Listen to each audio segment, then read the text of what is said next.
Hi everyone. तो आज हम कंटिन्यू करने वाले हैं चैप्टर 7 को, जो पी ब्लॉक है।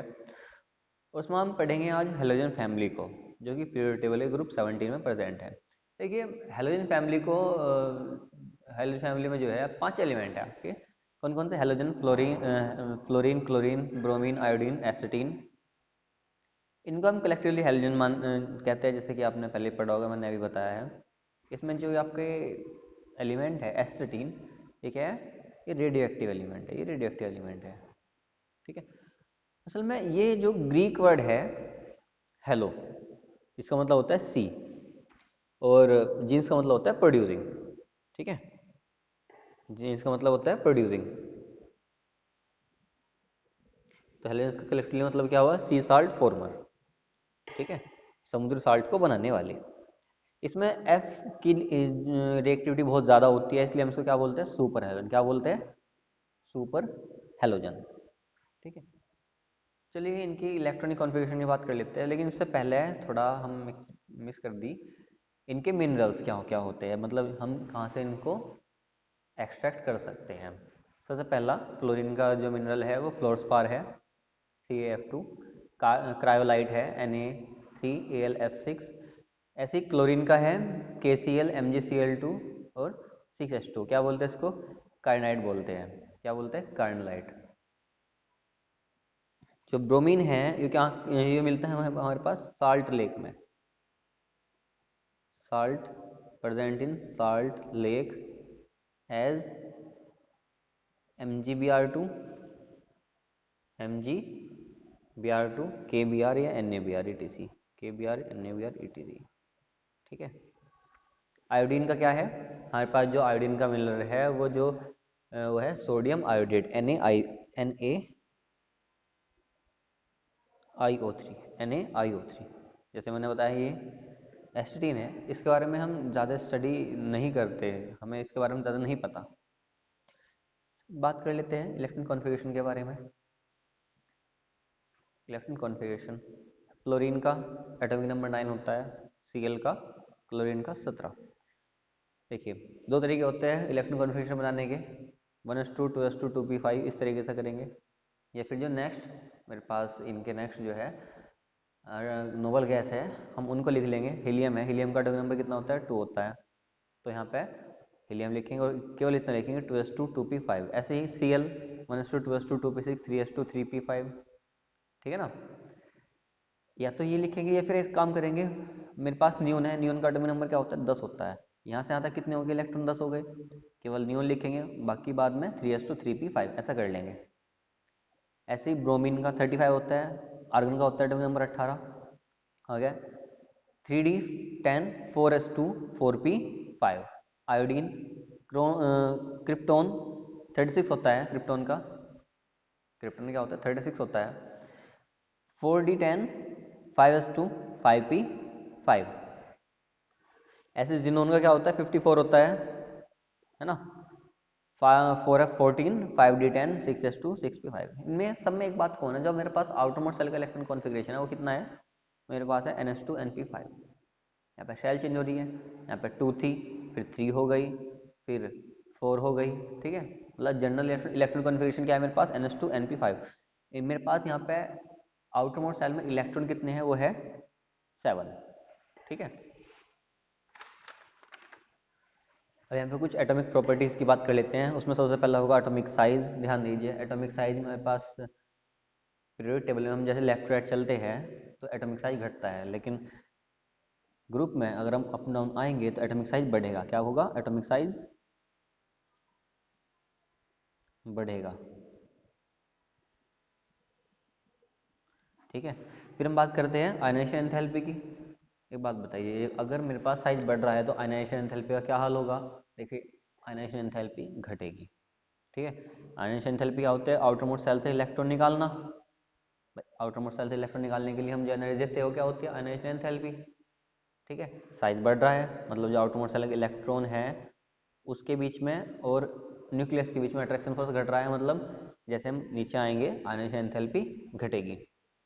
फिर बात करते हैं इलेक्ट्रॉन गेन एंथैल्पी की। इलेक्ट्रॉन गेन एंथैल्पी, देखिए इलेक्ट्रॉन की एंथैल्पी वैसे तो सबसे ज़्यादा होती है, काफ़ी ज़्यादा होती है हैलोजेंस की, सभी की। लेकिन अब अगर हम हैलोजन में ही बात करें, हैलोजन में बात करेंगे तो Cl की क्या होती है सबसे ज़्यादा, इलेक्ट्रॉन की एंथैल्पी। कभी कभी बच्चों को कन्फ्यूजन होता है कि F की ज़्यादा होगी, बिकॉज F की इलेक्ट्रोनेगेटिविटी ज़्यादा होती है सबसे, ठीक है। लेकिन नहीं, ऐसा नहीं है, इलेक्ट्रॉन गेन एंथैल्पी क्या होगी, Cl की ज़्यादा होगी। नेक्स्ट बात कर लेते हैं हम कुछ फिजिकल प्रॉपर्टीज़ की। फिजिकल प्रॉपर्टीज में हम बात करेंगे एटोमिसिटी, ठीक है। ये क्या होते हैं, डायटोमिक होते हैं। क्या होते हैं, डायटोमिक फॉर्म में मिलते हैं ये, ठीक है। All halogen all halogen exist in diatomic molecule, ठीक है। कैसे जुड़े होंगे, कोवेलेंट बॉन्ड से। कैसे जुड़े होंगे, कोवेलेंट बॉन्ड से। फिर बात करते हैं थोड़ी फिजिकल स्टेट की। फिजिकल स्टेट मतलब ये क्या है, सॉलिड है, लिक्विड है, गैस है, कैसे है, ठीक है। पहली बात तो जैसे हमने ऊपर बताया है, ये डायटोमिक फॉर्म में मिलते हैं, ठीक है। और जो इनके मॉलिक्यूल है, फिजिकल स्टेट में से हमने आपको बताया है ये डायटोमिक फॉर्म में मिलते हैं। और जो इनके मॉलिक्यूल है, इनके मॉलिक्यूल में क्या है, वंडरवाल फोर्स है। इनके मॉलिक्यूल में क्या है, वंडरवाल फोर्स है। Halogens are held together by van der Waals force, van der Waal force of attraction. और हम जैसे जैसे, हम आपको बताएंगे, जैसे जैसे हम हेलोजन का साइज बढ़ता है, वैसे वैसे हेलोजन जो वंडरवाल फोर्स है वो भी बढ़ता है, ठीक है। वंडरवाल फोर्स है वो भी बढ़ता है। तो इस बेसिस पे हम कहते हैं कि जो F2 और Cl2 होते हैं वो क्या है मेरे पास, वो गैस है। जो मेरे पास ब्रोमीन है वो क्या है मेरे पास, लिक्विड है। और जैसे कि आप सब जानते ही होंगे, जो आयोडीन है मेरे पास वो क्या है, वो सॉलिड है। वो क्या है, सॉलिड है। देखिए अगर हम इनके मेटेलिक और नॉन मेटेलिक कैरेक्टर की बात करते हैं, ठीक है, मेटेलिक और नॉन मेटेलिक कैरेक्टर की बात करते हैं, ठीक है। यहाँ पे नॉन मेटेलिक कैरेक्टर, तो जो नॉन मेटेलिक कैरेक्टर बढ़ता है, जितनी ज़्यादा इलेक्ट्रोनेगेटिविटी उतना ज़्यादा नॉन मेटेलिक कैरेक्टर, उतना ज़्यादा नॉन मेटेलिक कैरेक्टर। अब यहाँ पे अगर हम बात करते हैं तो सबसे ज़्यादा इलेक्ट्रोनेगेटिविटी किसकी है, फ्लोरीन की है। सबसे ज़्यादा इलेक्ट्रोनेगेटिविटी किसकी है, फ्लोरीन की है। तो फ्लोरीन में सबसे ज़्यादा नॉन मेटेलिक करेक्टर होगा, सबसे ज़्यादा नॉन मेटेलिक करेक्टर होगा। और मेटेलिक करेक्टर किस में ज़्यादा होगा, आयोडीन में। हमने देखा यहाँ पे सॉलिड भी है। और इलेक्ट्रोनेगेटिविटी की बेसिस पे बात करते हैं तो आयोडीन जो है आई पॉजिटिव आयन भी बनाती है, ठीक है। और हमने ये भी देखा है कि ये I3 पॉजिटिव आयन ही बनाती है। मैं कहने का मतलब ऊपर से नीचे आने पर नॉन मेटेलिक करेक्टर घटेगा या फिर मेटेलिक करेक्टर बढ़ेगा। और एक बहुत ही ज़रूरी बात मैं आपको यहाँ पे बताऊंगा, जैसे मैं आपसे बता रहा था, मैं आपको इम्पोर्टेंट बात बताऊंगा यहाँ पे, एग्जाम के लिए बहुत ज़्यादा इंपॉर्टेंट है, ध्यान रखना। Enthalpy of dissociation, enthalpy of dissociation, ध्यान दो। पहले एक छोटा सा कॉन्सेप्ट है, जो बॉन्ड डिस्टेंस है, जो बॉन्ड डिस्टेंस है वो जितनी छोटी होगी, एंथैल्पी ऑफ डिसोसिएशन उतनी ज़्यादा होगी। जैसे हम नीचे आएंगे, जैसे बॉन्ड लेंथ बढ़ती है, जैसे बॉन्ड लेंथ बढ़ेगी, बॉन्ड डिस्टेंस एनर्जी घटेगी, ठीक है, बॉन्ड डिस्टेंस एनर्जी घटेगी, ठीक है। लेकिन यहाँ पे ऐसा नहीं होता, यहाँ पे थोड़ा अलग केस है। यहाँ पे अगर बॉन्ड डिस्टेंस एनर्जी की बात करते हैं तो वो Cl2 की ज़्यादा होगी F2 से, वो Cl2 की ज़्यादा होगी F2 से। ऐसा क्यों होता है भाई, ऐसा इसलिए होता है क्योंकि जो F का साइज़ है वो बहुत स्मॉल है। और आप सभी को पता है कि यहाँ पर हर एक एटम पर 3 लोन पेयर ऑफ इलेक्ट्रॉन है। तो साइज छोटा होने की वजह से इलेक्ट्रॉन इलेक्ट्रॉन रिपल्शन बहुत ज़्यादा होता है, जिस वजह से जो F2 है उसकी बॉन्ड डिस्टेंस एनर्जी घट जाती है, ठीक है, उसकी बॉन्ड डिस्टेंस एनर्जी घट जाती है, ठीक है, मैं इसका रीज़न यहाँ पे लिखूंगा, यहाँ पे ऐसा क्यों है ये। ठीक है,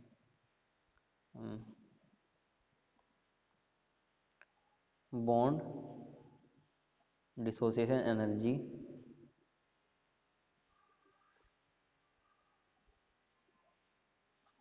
of fluorine is less than, इसकी ब्रोमीन से भी ज़्यादा होती है, less than chlorine and bromine due to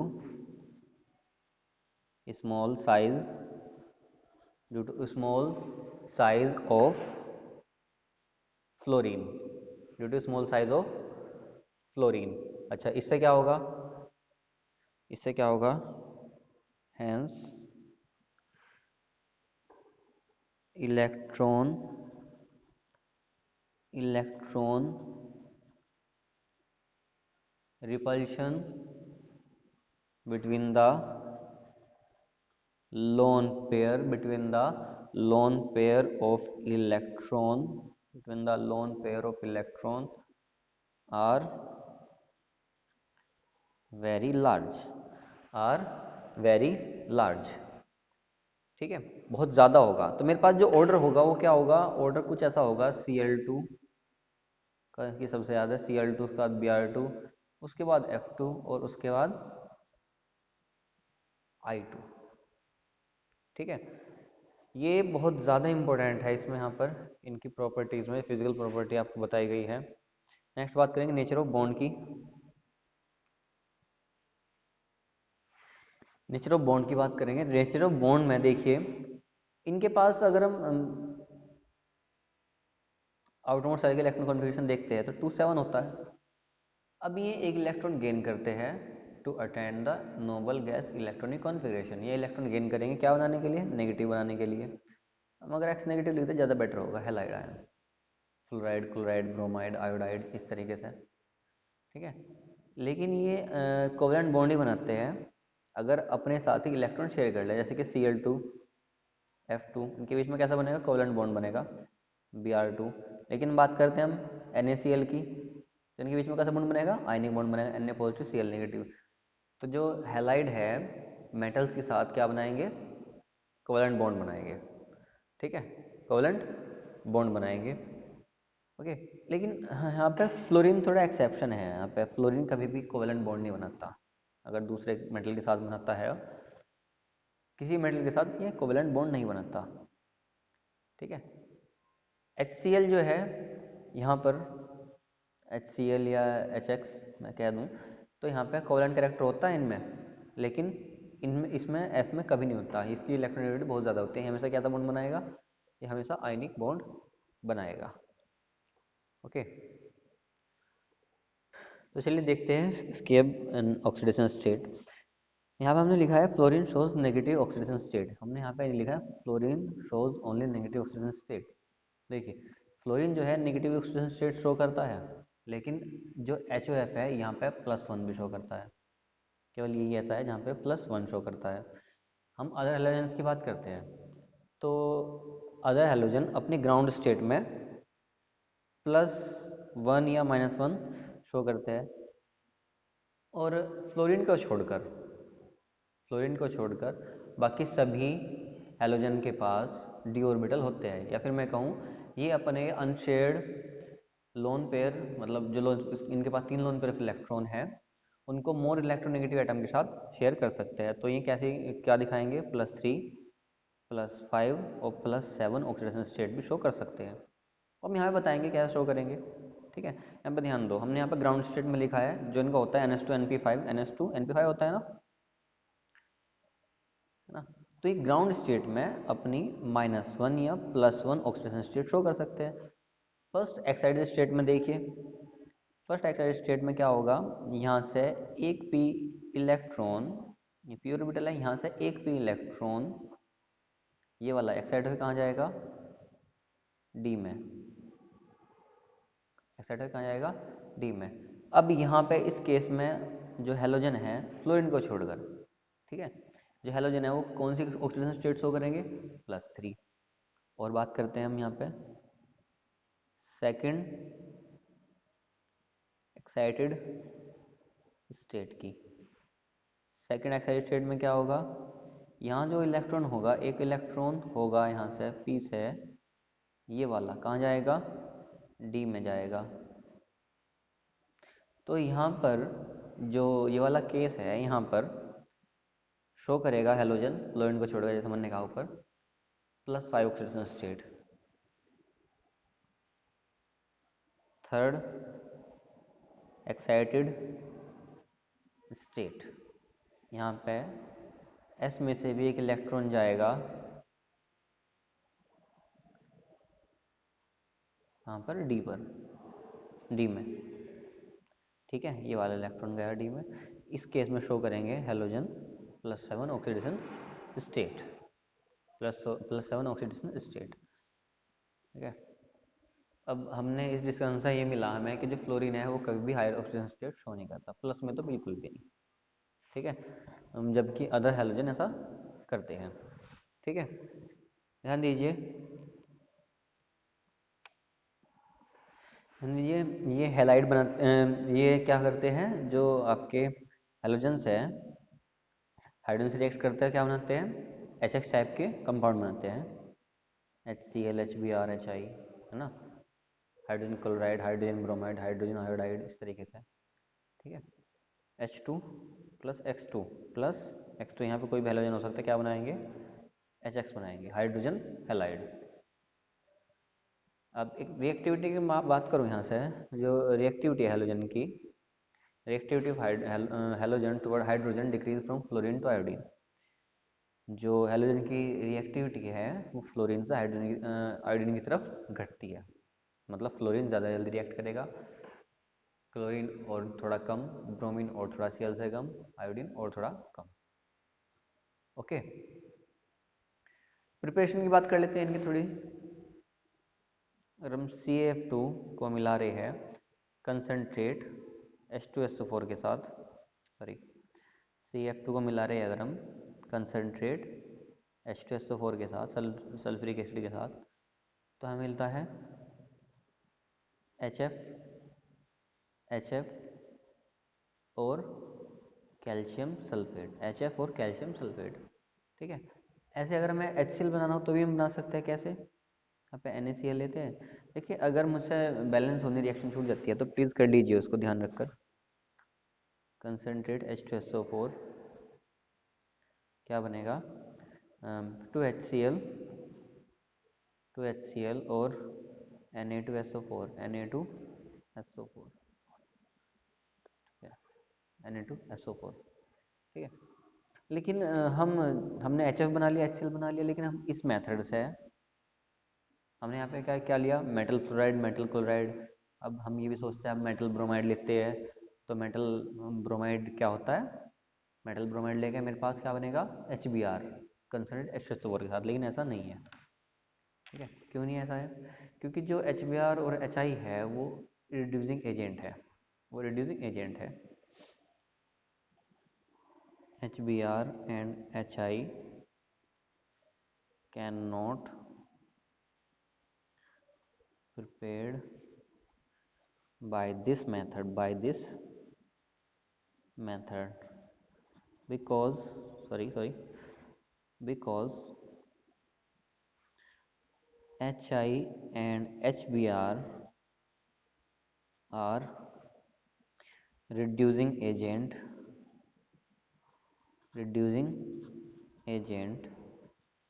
they reduce H2SO4 sulfuric acid into sulfur dioxide and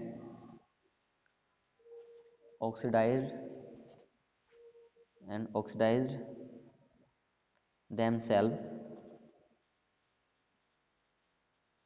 into, अगर हम HI की बात करते हैं तो I2, अगर HI बन रहा है तो, और अगर हम HBr बन रहा है तो, HBr के लिए ले रहे हो तो वो Br2 में ऑक्सीडाइज हो जाएगा, ठीक है। इसका मतलब ये हुआ कि जो मेरे पास HCl है और HF है वो तो बन जाएंगे, लेकिन HBr और HI नहीं बनेगा। क्यों नहीं बनेगा, जैसे हमने आपको यहाँ बताया HBr और HI क्या है, रिड्यूसिंग एजेंट है। अगर आप कंसनट्रेट H2SO4 लोगे उनके साथ तो वे कंसनट्रेट H2SO4 को किस में रिड्यूस कर देंगे, सल्फर डाइऑक्साइड में, SO2 में, और अपने आप क्या हो जाएंगे, ऑक्सीडाइज हो जाएंगे Br2 और I2 में, या फिर आप पहले जो भी लिख रहे हो Br2 I2 या फिर I2 Br। ओके, तो इसके लिए हमें क्या करना होता है, तो हमें इसके लिए क्या करना होता है, कंसनट्रेटेड H2SO4 की बजाय क्या लेना पड़ता है हमें, नॉन ऑक्सीडाइजिंग एसिड, जैसे कि फॉस्फोरिक एसिड, ठीक है। So we have to take non oxidizing acid such as H3PO4, जैसे कि फॉस्फोरिक एसिड। लीजिए NaBr, इस बार आपका HBr बनेगा, H3PO4 क्या बनेगा आपका, 3HBr बनेगा, 3HBr बनेगा, और सोडियम फॉस्फेट Na3PO4, ऐसे ही आपका HI बन जाएगा। हम H3PO4 लेते हैं, क्या बनेगा, 3HI बनेगा यहाँ पर, प्लस, और ये निकलेगा Na3PO4 sodium phosphate. Okay, commercially अगर हमें HBr बनाना हो तो हम हाइड्रोजन ब्रोमीन को प्लेटिनम की प्रेजेंस में हीट करते हैं, क्या बनता है, 2HBr। Okay, 2HBr। बात करते हैं फिजिकल प्रॉपर्टी की। देखिए फिजिकल प्रॉपर्टी में जो HF है एक एसोसिएटेड मॉलिक्यूल की तरह रहता है। इसके जो मॉलिक्यूल है वो एसोसिएटेड फॉर्म में रहते हैं, कुछ इस तरह से, बहुत सारे। और ये सॉलिड फॉर्म में, जिगजैग की फॉर्म में, जिगजैग स्ट्रक्चर होती है इसकी सॉलिड फॉर्म में HF की।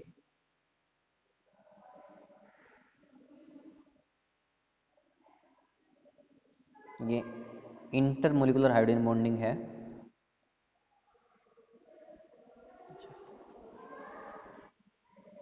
ऐसे यहाँ पे इंटरमोलिकुलर हाइड्रोजन बॉन्डिंग है, ठीक है। और इसी वजह से जो HF का बॉइलिंग पॉइंट होता है वो इन सब में ज़्यादा है, ठीक है। HCl HBr HI से बॉइलिंग पॉइंट सब में सबसे ज़्यादा किसका है, HI का। नेक्स्ट बात करें हम डाइपोल मोमेंट के। डाइपोल मोमेंट भी टॉपिक जो पॉइंट है अच्छा है, डाइपोल मोमेंट, ठीक है। डाइपोल मोमेंट सबसे ज़्यादा किसका होता है, HF का, क्योंकि जो H और F के बीच में इलेक्ट्रोनेगेटिविटी होती है वो ज़्यादा होती है HCl से। ऐसे ही HCl का डाइपोल मोमेंट ज़्यादा होगा HBr से, और HBr का ज़्यादा होगा HI से, ठीक है। और हम यहाँ बात ही कर रहे हैं तो परसेंटेज ऑफ आयनिक कैरेक्टर की कर लेते हैं, परसेंटेज ऑफ आयनिक कैरेक्टर कर लेते हैं। जैसे परसेंटेज ऑफ आयनिक कैरेक्टर क्या होगा, उसका भी यही ऑर्डर होगा, परसेंटेज ऑफ आयनिक कैरेक्टर का भी सेम ऑर्डर होगा जैसा ये है। ओके, बॉन्ड लेंथ, अभी शायद मैंने आपको पीछे भी बताया होगा बॉन्ड लेंथ के बारे में, है ना। बॉन्ड लेंथ किसकी इंक्रीज होगी ज़्यादा, भाई HI बड़ा एटम है, HI की सबसे ज़्यादा होगी बॉन्ड लेंथ, उसके बाद किसकी बारी आएगी, HBr की, उसके बाद किसकी बारी आएगी, HCl की, उसके बाद किसकी बारी आएगी, HF की, है ना।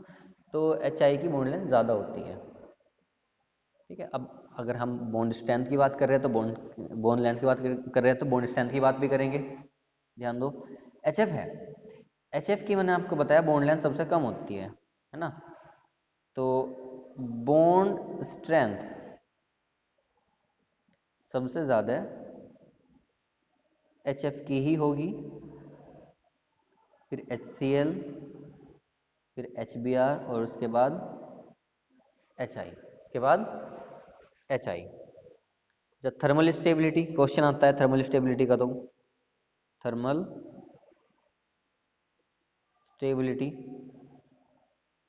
थर्मल स्टेबिलिटी का ऑर्डर भी ये होगा, HF सबसे ज़्यादा है, उसके बाद HCl, उसके बाद HBr, और उसके बाद HI।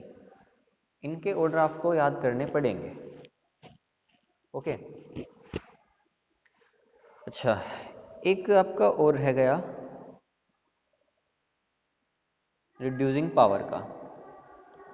देखो ऐसे रिड्यूसिंग पावर का तो आपको पता ही होना चाहिए, हमने पहले डिस्कस किया थोड़ा। एच आई और H B R, sorry sorry, H I और एच बी आर सबसे अच्छे रिड्यूसिंग एजेंट होते हैं among H C L, H B R, H F. ठीक है, एच आई मतलब ये सब क्या है, एच आई और एच बी आर अच्छे रिड्यूसिंग एजेंट है। एच सी एल और एच, क्या हो गया ये मैंने गलत लिख दिया भाई, यहाँ पे एच एफ आना था, एच एफ आना था। ठीक है, तो जो नेक्स्ट टॉपिक आता है हमारे यहाँ पर और एग्ज़ाम के लिए भी काफ़ी इम्पोर्टेंट है, वो है इंटर हेलोजन कंपाउंड। देखिए यहाँ से यूजुअली जो पूछता है वो शेप पूछता है या रीजन बेस्ड क्वेश्चन पूछता है यहाँ से। ठीक है, शेप या फिर रीजन बेस्ड क्वेश्चन। ठीक है, जो हेलोजन है आपस में रिएक्ट करेंगे और क्या बनाएंगे, कुछ कंपाउंड बनाएंगे जिनको हम क्या बोलते हैं, इंटर हेलोजन कंपाउंड। आपस में क्या बनाते हैं, कंपाउंड बनाते हैं हेलोजन, जैसे C L F, C L F three, है ना। क्या बोलते हैं उनको, इंटर हेलोजन कंपाउंड। किस टाइप के होते हैं ये होते हैं एक्स वाई एन टाइप के। और जहाँ पे ये एन है, जो हमने अभी बात की है पीछे कि जो हेलोजन है इनकी ऑक्सीजन स्टेट क्या हो सकती है, 1 2 3 plus one plus plus sorry plus one plus three plus five plus seven. तो उस बेसिस पे जो एन की वैल्यू होगी यहाँ पे वो 1 भी हो सकती है, 3 भी हो सकती है, 5 भी हो सकती है और 7 भी हो सकती है, 7 भी हो सकती है। मेरे ख्याल से कॉन्ट्रास्ट कम है जरा इसका पेन का, हम पेन चेंज करते हैं। 1 हो सकती है, 3 हो सकती है, 5 हो सकती है और 7 भी हो सकती है। ठीक है, जो मेरे पास यहाँ पे x है, x क्या होगा, लेस इलेक्ट्रोनेगेटिव होगा, लेस इलेक्ट्रोनेगेटिव। y क्या होगा, मोर इलेक्ट्रोनेगेटिव।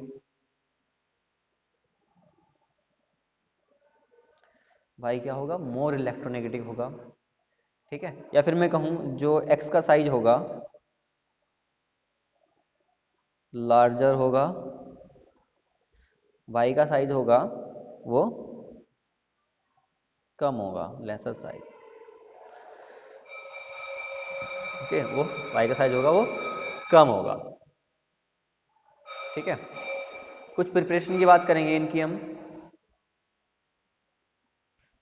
देखिए यहाँ पे आपको प्रिपरेशन तो पता ही चलेगी, साथ साथ यहाँ पर जो है मैं आपको कुछ नेमिंग के बारे में बताऊंगा इनकी। लेकिन इनको हिट तो करना पड़ेगा, हमें अलग अलग टेम्परेचर पे हिट करना पड़ेगा। जैसे मैं अगर यहाँ पे इसकी बात करता तो हम इसको हिट करेंगे 473 केल्विन पर, है ना। हमें यहाँ पे CL3 बनाना है, ये बनाना है CL3, इसको हिट करेंगे 573 केल्विन पर। तो हिट तो हमें करना ही है, आप उसकी टेंशन मत लीजिए। ठीक है, अच्छा इनकी नेमिंग की बात करते हैं। जैसे CLF है, ठीक है, जैसे जिस तरह ये लिखे हुए हैं CLF, हम इसी ऑर्डर में नाम लिखते हैं। जैसे कि CLF है ये, तो हम इसका नाम लिखेंगे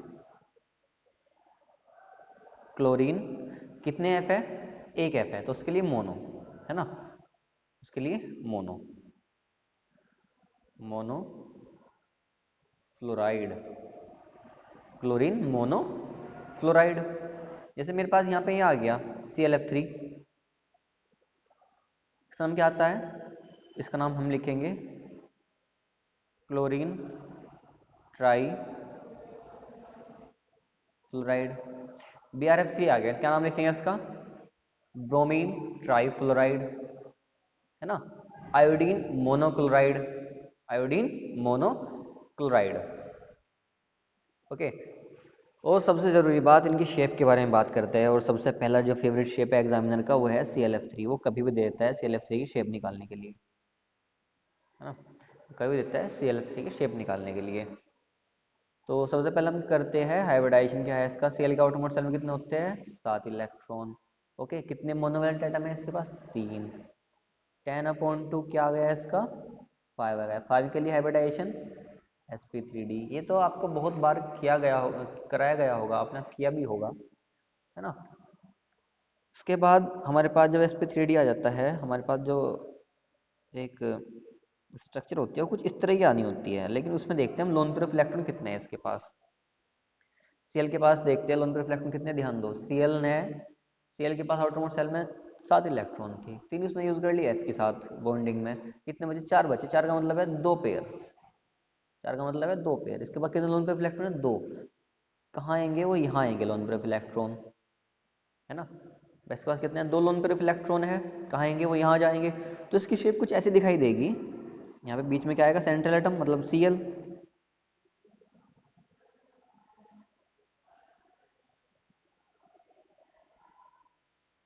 यहाँ पे लोन पेयर इलेक्ट्रॉन, यहाँ पर फ्लोरीन, यहाँ पर भी फ्लोरीन। क्या शेप है इसकी, देखो हम लोन पेयर ऑफ इलेक्ट्रॉन देखते नहीं, हम क्या देखते हैं, बस बॉन्ड देखते हैं। क्या शेप होगी इसकी, इसकी शेप होगी टी शेप, इसकी शेप होगी टी शेप, ठीक है। और देखते हैं CLF, देख लो नंबर 2 मेरे पास क्या होगा, हम वही अपनाएंगे तरीका, हाफ। सेल का आउटरमोस्ट शेल में कितने इलेक्ट्रॉन होंगे, 7। एफ का आउटरमोस्ट शेल में कितने इलेक्ट्रॉन होंगे, सॉरी मैं गलत बोल गया, सेल के आउटरमोस्ट शेल में कितने इलेक्ट्रॉन होंगे, 7। किसके पास कितने मोनोवैलेंट एटम है, 1। 7 और 1 8/2 मीन्स 4 आ गए। यहाँ पे 4 के लिए हाइब्रिडाइजेशन क्या होता है, sp3। जब भी आपके पास हाइब्रिडाइजेशन sp3 आ जाए, आपके पास हाइब्रिडाइजेशन sp3 आ जाए, तो आपके पास जो फॉर्मेट होगा, मतलब जो स्ट्रक्चर आएगी कुछ इस तरह की आएगी।